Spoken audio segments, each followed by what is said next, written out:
A very good morning to all of you. This is Abhilasha Nahata, your social science teacher. So class, today we all are going to continue our chapter number 4, agriculture of your geography book. In our previous class, we discussed about the cropping patterns, and after that we discussed about two of the major crops of India, rice and. So now our today's topic is we discussed about other major crops of India. So start with millets. What are millets? You all are like very much aware about these terms because जवार बाजरा ये सब हमारे राजस्थान में बहुत ज्यादा grow करता है, ठीक है. So millets, jawar, bajra and ragi are the important millets grown in India. जवार, बाजरा and ragi ये तीन जो है आपके important millets है जो इंडिया में ग्रो करते हैं. And these millets are also known as coarse grains. कौन सी grains? कोर्स ग्रेन्स के नाम से भी हम इसको जानते हैं. They have very high nutritional value. For example, ragi is very rich in iron, calcium, other micronutrients and roughage. जो रागी है काफी लाइक न्यूट्रिशनल माने जाते हैं मिलेट्स को, काफी न्यूट्रिशनल है रागी. इसमें आयरन, कैल्शियम, आपके रफेज. रफेज क्या होता है? रफेज जो हम गाय को चारा देते हैं, ठीक है, तो उसको बोलते हैं रफेज, ठीक है, चारा को बोलते हैं रफेज. तो काफी न्यूट्रिएंट्स होते हैं. Jowar is the third most important food crops with respect to area and production. After rice and wheat, which is the third most important food crop of India, jowar. Respect to area and production, ठीक है, area and production के according jowar जो है third most important crop है India की. It is a rain-fed crop mostly grown in the moist areas which hardly needs irrigation. Okay, rain-fed area जैसे जो भी rain-fed area है जहाँ पे बारिश ज्यादा होती है वहाँ पे ये crops इन ऐसी crops को grow किया जाता है. Major jawar producing states are Maharashtra, Karnataka, Andhra Pradesh and Madhya Pradesh. Maharashtra, Karnataka, Andhra Pradesh and Madhya Pradesh, these are the major jawar producing states of India. Okay, so now bajra grows well on sandy soils and shallow black soils. Sandy soil और black soil पे काफी grow होती है. Major बाजरा producing states कौन कौन से हैं? राजस्थान, उत्तर Pradesh, Maharashtra, Gujarat and Haryana. Maharashtra, Gujarat आपका ब्लैक सॉइल एरिया है, राजस्थान आपका सैंडी सॉइल एरिया है, ठीक है, उत्तर प्रदेश, हरियाणा. तो यहाँ पे आपका जो बाजरा है बहुत ज्यादा ग्रो करता है. ज्यादा पानी की रिक्वायरमेंट नहीं होती है बाजरा क्रॉप को. Ragi is a crop of dry regions and grow well on red, black, sandy soil, sandy, loamy and shallow black soils. So dry regions में grow करता है, ठीक है, black soil, sandy soil, loamy soil, red soil यहाँ पे grow करता है. Major रागी producing states आपके कौन कौन से हैं? तमिलनाडु, हिमाचल प्रदेश, उत्तराखंड, सिक्किम, झारखंड और अरुणाचल प्रदेश. क्लास आपको ये जो टर्म्स हैं, नेम्स हैं, ठीक है, कि मेजर बाजरा प्रोड्यूसिंग स्टेट कौन कौन सी है, रागी प्रोड्यूसिंग स्टेट कौन सी है, आपको ये बहुत अच्छे से याद रखना है क्योंकि आपके देखिए टर्म 1 जो है आपका मल्टीपल चॉइस क्वेश्चन आएंगे, उसमें OMR शीट्स आएंगे, ऑब्जेक्टिव बेसिस है. तो कंफ्यूजन इसी में ही होती है. पूछ लिया जाएगा which one of the following is not the bajra producing state, ठीक है. अब एग्जाम उसमें आपको दे दिया कि राजस्थान, उत्तर प्रदेश, झारखंड, हरियाणा और आप कंफ्यूज हो जाओगे, ठीक है.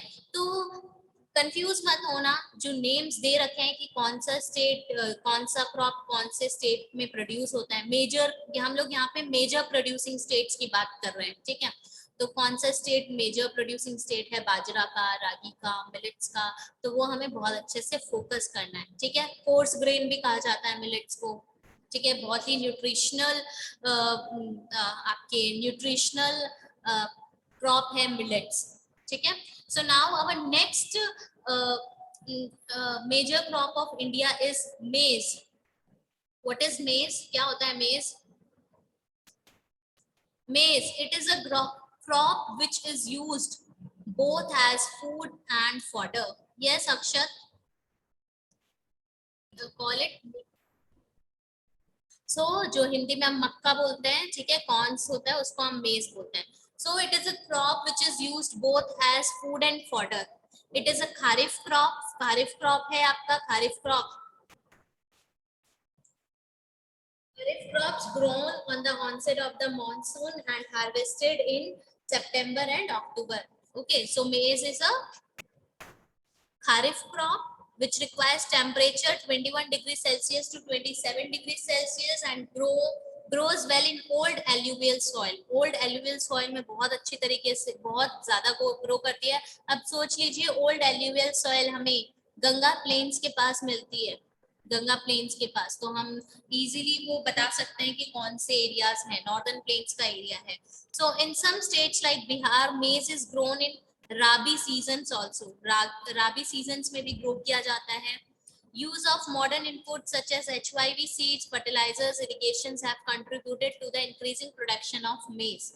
ग्रीन रेवोल्यूशन के बाद HYV seeds, fertilizers और well developed irrigation system के वजह से जो प्रोडक्शन है मेज की काफी इम्प्रूव हुई है. And what are the major maize producing which are the major maize producing states? Karnataka, Bihar, Madhya Pradesh, Uttar Pradesh, Andhra Pradesh, Telangana. These are some of the major maize producing states. Now just look at this picture. Now some women are there and they are like what they are doing. They are like cultivating maize and they are like harvesting मेज plant. Okay, after that ये जो crop का जो ये दिख रहा है ना आपको लीव्स वगैरह एज अ फॉडर वो यूज आता है. Okay, so this is the map. We will do the map work later on. Okay, next major crop of India is pulses. So India is the largest producer as well as the consumer of pulses in the world.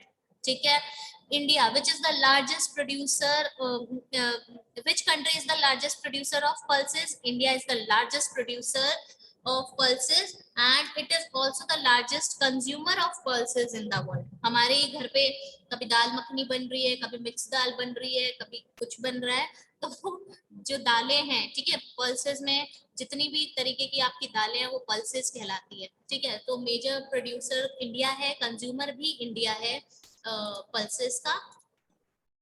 These are major source of protein in a vegetarian diet. Vegetarian diet में सबसे जो major source है protein का वो क्या है? pulses है.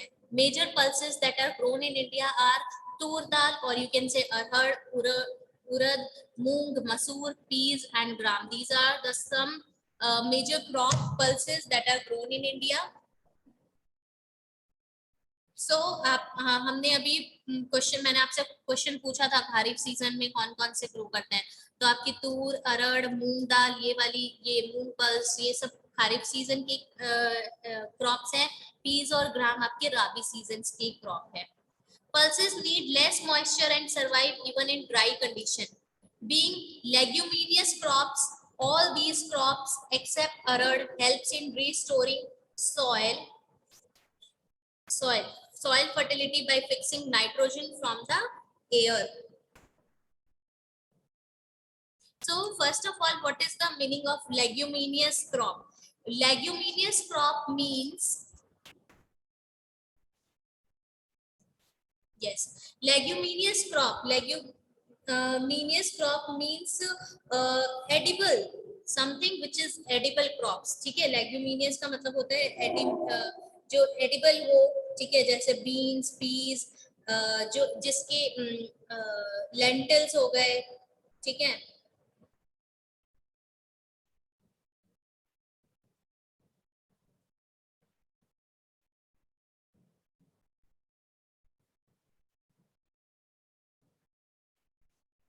क्योंकि लेग्यूमिनियस हम इनको इसलिए भी बोलते हैं क्योंकि ये जो क्रॉप है, ये जो पल्सेस हैं, इन्हीं को हम क्या करते हैं? रीग्रो करते हैं. ठीक है, इनके सीड्स को हम क्रॉप्स को ग्रो करने के लिए यूज करते हैं या फिर हम इनके सीड्स को ही खाते हैं, इसलिए इसको हम लेग्यूमिनियस क्रॉप्स भी बोलते हैं. So being leguminous crops, all these crops except arhar help in restoring the soil. Restore, soil को रिस्टोर करने में काफी हेल्प करते हैं। जो भी सॉइल की फर्टिलिटी है वो जितना भी एयर में नाइट्रोजन है उससे फिक्स हो जाता है। Therefore these are mostly grown in rotation with other crops. Major pulses producing states in India are Madhya Pradesh, Rajasthan, Maharashtra, Uttar Pradesh and Karnataka.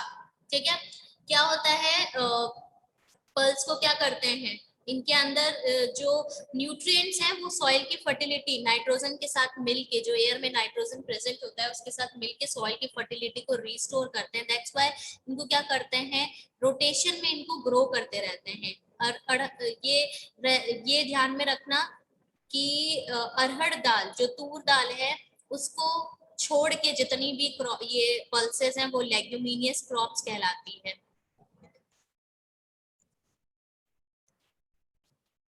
Next is food crops other than grains. Grains के अलावा कौन कौन से फूड क्रॉप्स हैं आपके? Sugarcane. So it is a tropical as well as the subtropical crop. पानी बहुत ज्यादा चाहिए होता है शुगर केन को। इवन आपको टेम्परेचर भी उसको काफी अच्छा चाहिए होता है, हॉट एंड ह्यूमिड क्लाइमेट चाहिए होता है।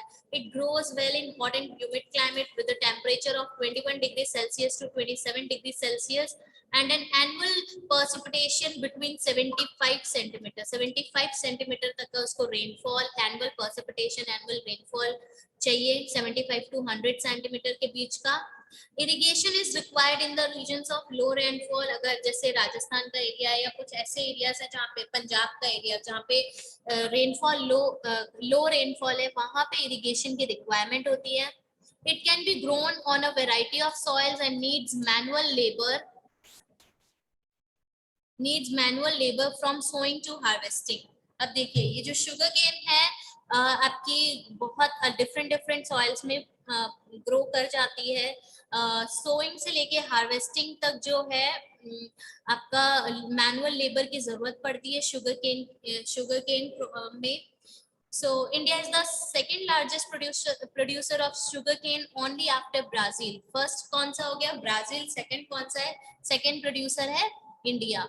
So it is the main source of sugar, jaggery, khandsari, molasses. ठीक है, इन सब के खांडसारी, मोलासेस, शुगर, गुड़, जैगरी जिसको बोलते हैं, ठीक है, इन सब के काफी लाइक जो मेन सोर्स है वो क्या है? मोलासेस भी क्या होता है? एक टाइप का गुड़ ही होता है बेटा, मोलासेस। और खांडसरी जैसे यू कैन से, जो ब्राउन वाली शुगर देखी है आपने, देसी चीनी बोलते हैं जिसको, उसको बोलते हैं खांडसरी। ठीक है, तो मेन सोर्स जो है वो क्या है? शुगर केन है। शुगर का, गुड़ का, खंडसरी का, मोलासेस का। The major sugarcane producing states कौन कौन से हैं? उत्तर प्रदेश, महाराष्ट्र, कर्नाटका, तमिलनाडु, आंध्र प्रदेश, तेलंगाना, बिहार, पंजाब एंड हरियाणा। ये कुछ आपके ये स्टेट्स बेटा याद रखने पड़ेंगे। ठीक है, इसमें कोई वो लॉजिक नहीं है कि कॉन्सेप्ट नहीं है कि समझना पड़ेगा अभी। So next is oil seeds.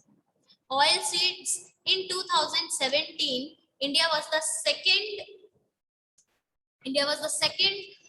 largest producer of groundnut in the world after China. It rapeseed production, India was largest producer in the world after Canada and China in 2017। अब देखिए टिल 2017 जो आपका इंडिया था second largest producer रहा है oil seeds का, specially groundnut, जो मूंगफली का तेल बोलते हो, मूंगफली, उसका जो फर्स्ट प्रोड्यूसर है वो कौन है? वो है आपका चाइना। बट 2017 में क्या हुआ?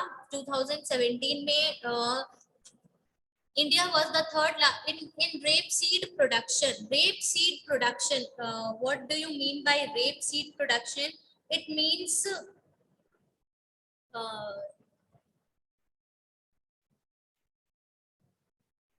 rapeseed production का मतलब है you can say कि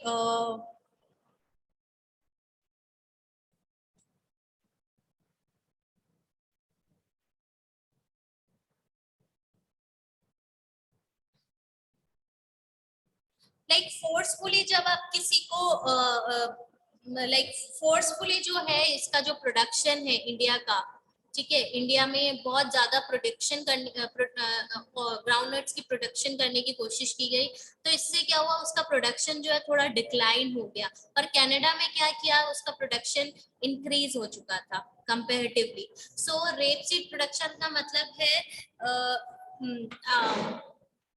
फोर्सफुली क्या करना कि एक्सेस में सीड्स को डालना और प्रोड्यूस करना।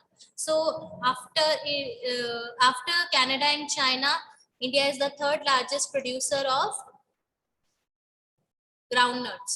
So different oil seeds are grown covering approximately 12% of the total cropped area of the country.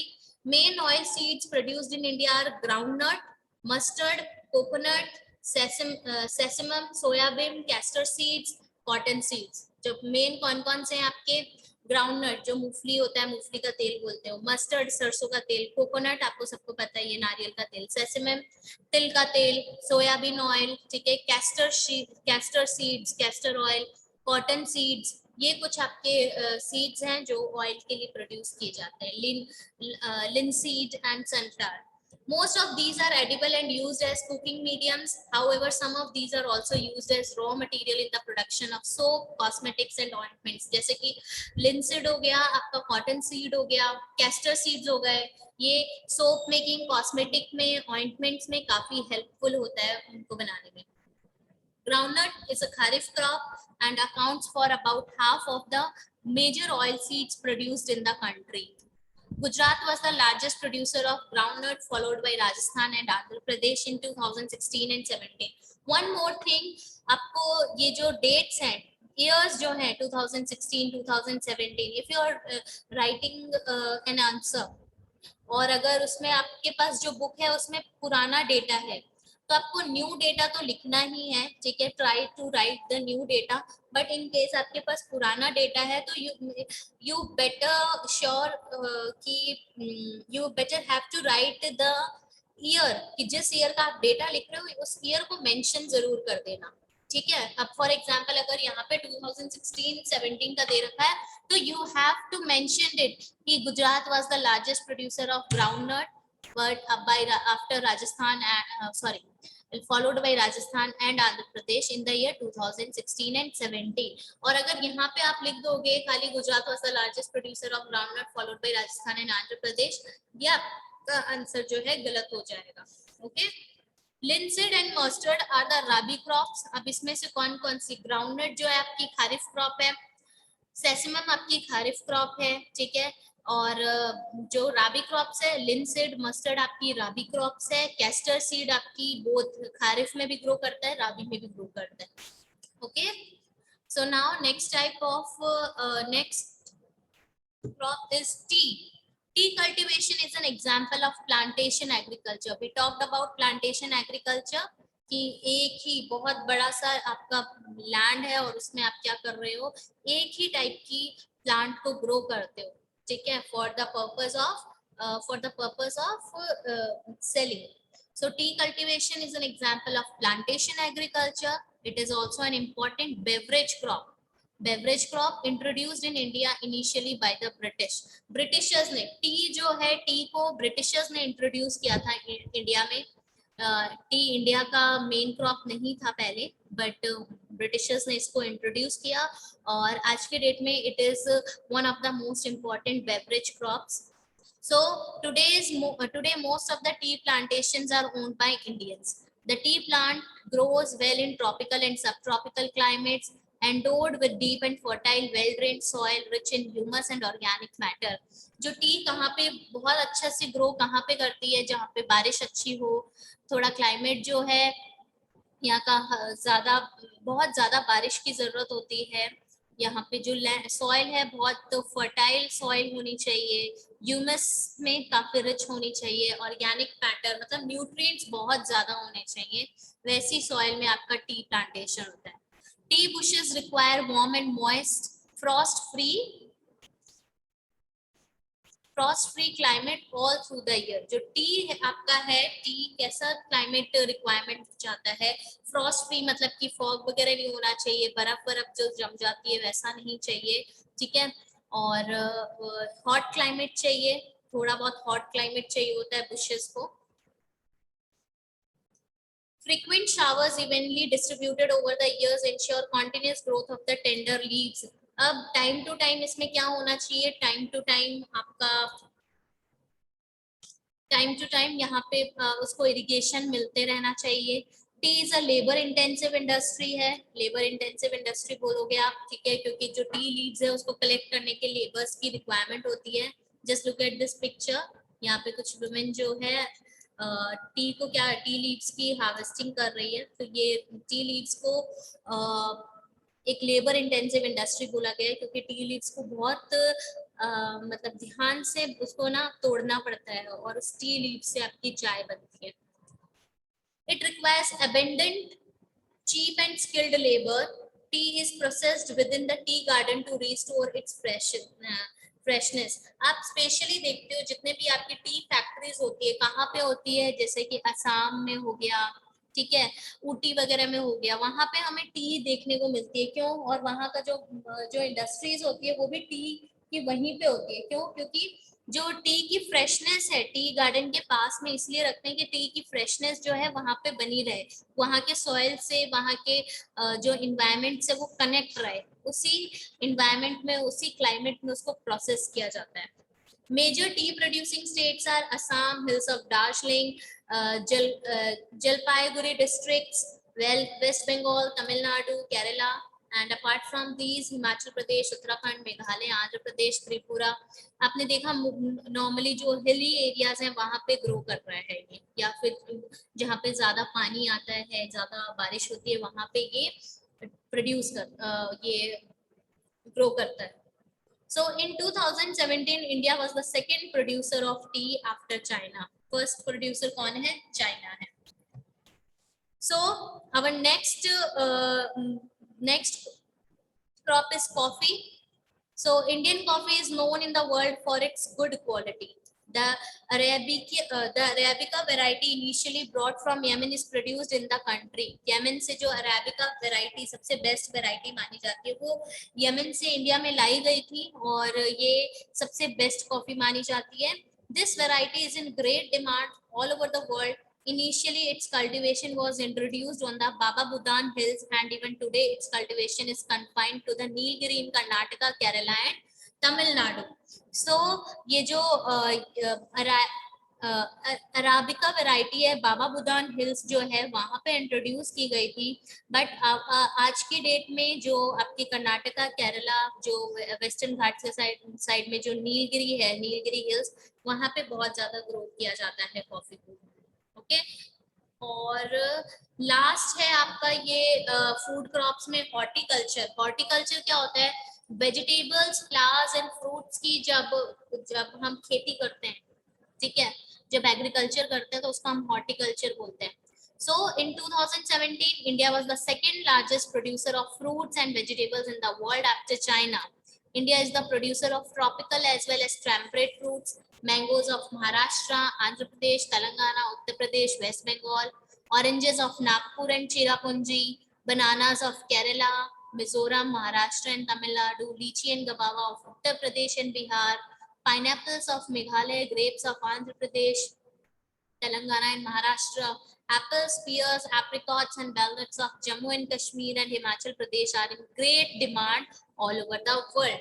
तो मेजर क्रॉप्स का मेजर स्टेट्स याद रखने हैं कौन कौन सी मेजर फ्रूट्स प्रोड्यूसिंग आपके स्टेट्स हैं, ठीक है, और याद रखना according to 2017 India was the second largest producer. Okay, just look at this.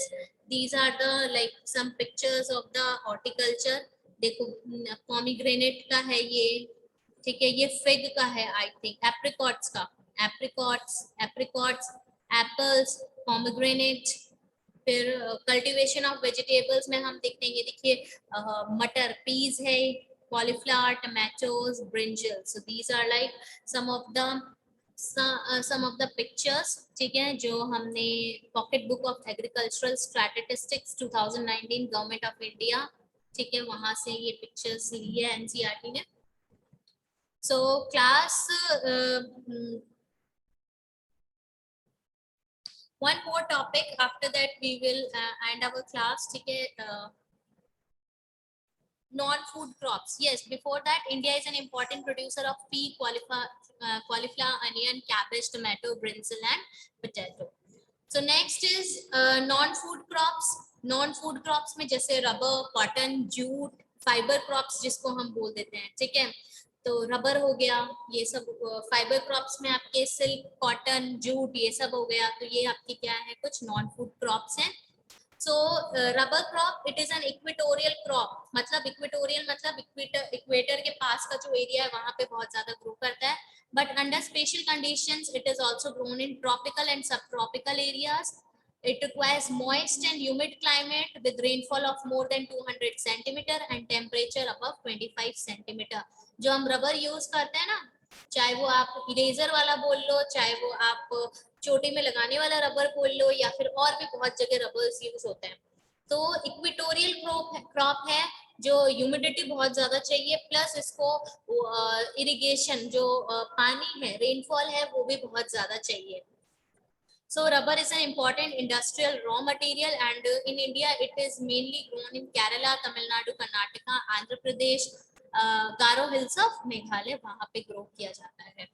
Fiber crops में cotton, jute, hemp and natural silk are the four major cotton crops grown in India. कौन-कौन से? Cotton, jute, hemp and natural silk. These are the four major fiber crops grown in India.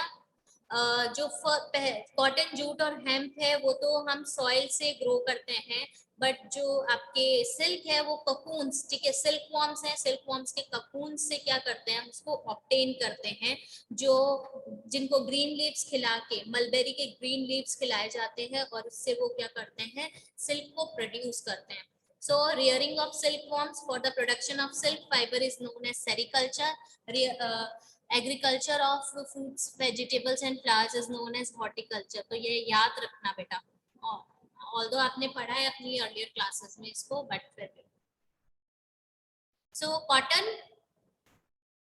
India is believed to be the original home of the cotton plant. हम पता है, हमने एक history पढ़ी है, history में हमें यही पता था इंडिया एंशिएंट इंडिया में कॉटन का काफी, जो कॉटन और सिल्क का इंडिया बहुत बड़ा लार्जेस्ट प्रोड्यूसर रहा है. काफी वर्ल्ड की बहुत सारी कंट्रीज जो है हमारी कंट्री में कॉटन के लिए काफी बार आई हैं, कॉटन के प्रोडक्शन के लिए, कॉटन के ट्रेडिंग के लिए. So it is one of the main raw material for cotton textile industry. Obviously, in 2017, India was the second largest producer of cotton after China. Cotton grows well in drier parts of the black cotton soil. Black cotton soil इनके बारे में आपने पढ़ा है, या फिर इसको cotton soil भी बोला जाता है, ब्लैक सॉइल भी बोला जाता है. तो डेक्कन प्लेट्यू में महाराष्ट्र का एरिया जो है, कुछ पार्ट आपका गुजरात का और राजस्थान के एरिया में जो कॉटन है बहुत ज्यादा ग्रो करते हैं. It requires high temperature, light rainfall or irrigation, 210 frost-free days and bright sunshine for its growth. 210 days का फ्रॉस्ट फ्री डेज चाहिए इसको, मतलब कि इसमें पानी जो बोलते हैं ना कि लीव्स में पानी वानी नहीं आना चाहिए, फ्रॉस्ट फ्री डेज चाहिए, ब्राइट सनशाइन चाहिए, और रेनफॉल जो है लाइट रेनफॉल चाहिए, ज्यादा रेनफॉल की जरूरत नहीं है. It is a kharif crop, 6 to 8 months चाहिए इसको तो पूरा हार्वेस्ट होने के लिए. मेजर कॉटन प्रोड्यूसिंग स्टेट कौन कौन से हैं? Maharashtra, Gujarat, Madhya Pradesh, Karnataka, Andhra Pradesh, Rajasthan, Telangana, Tamil Nadu, Punjab, Haryana etcetera. So last, jute. It is also known as golden fiber. पूछ लिया जाता है which crop is also known as golden fiber? Jute. Jute grows well drained fertile soil in the flood plains where soils are renewed every year. जैसे Ganga planes वाला जो area है, waste Bengal का area है. High temperature is required during the time of growth. West Bengal, Bihar, Assam, Orissa, Meghalaya are the major jute producing states of India. It is used in making gunny bags. ठीक है, आपने देखा ये वीट को प्रिजर्व करके रखने के लिए, रोप्स बनाने के लिए, कारपेट्स के लिए और भी बहुत सारे मटेरियल्स बनाने के लिए हम जूट्स का यूज करते हैं. and due to its high cost it is losing market to synthetic fiber and packaging material, but particularly the nylon. थोड़ा एक्सपेंसिव पड़ जाता है, इसलिए ये इसका जो मार्केट है काफी लूज हो रहा है, ठीक है, जूट की प्रोडक्शन इतनी ज्यादा नहीं हो पाती है। बट जो हमारी गवर्नमेंट है, ठीक है, कुछ ऐसे इनिशिएटिव्स लेकर आ रही है जिससे कि जूट का प्रोडक्शन, जूट के यूसेजेस के लिए क्या किया जा रहा है, एनकरेज किया जा रहा है, जिससे कि जो जूट फार्मर्स हैं उनको ज्यादा प्रॉब्लम्स भी फेस करने को ना मिले, प्लस हमारे इन्वायरमेंट को भी जो है इस ज्यादा हार्म नहीं होगा। जो इंस्टेड ऑफ यूजिंग लाइक जो हम सिंथेटिक फाइबर्स वगैरह जो यूज करते हैं वो इन्वायरमेंट के लिए काफी हार्मफुल रहता है। सो कंपेयर टू दैट हम जूट का यूज कर सकते हैं। थोड़ा सा एक्सपेंसिव जरूर पड़ता है, बट लाइक काफी इन्वायरमेंट फ्रेंडली फाइबर मटेरियल है। So class, this is all about today. Thank you so much for joining the class, and go through the topic. If you face any kind of problem, or if you have any kind of query, you may ask me in my next class. Thank you so much for joining. Bye bye.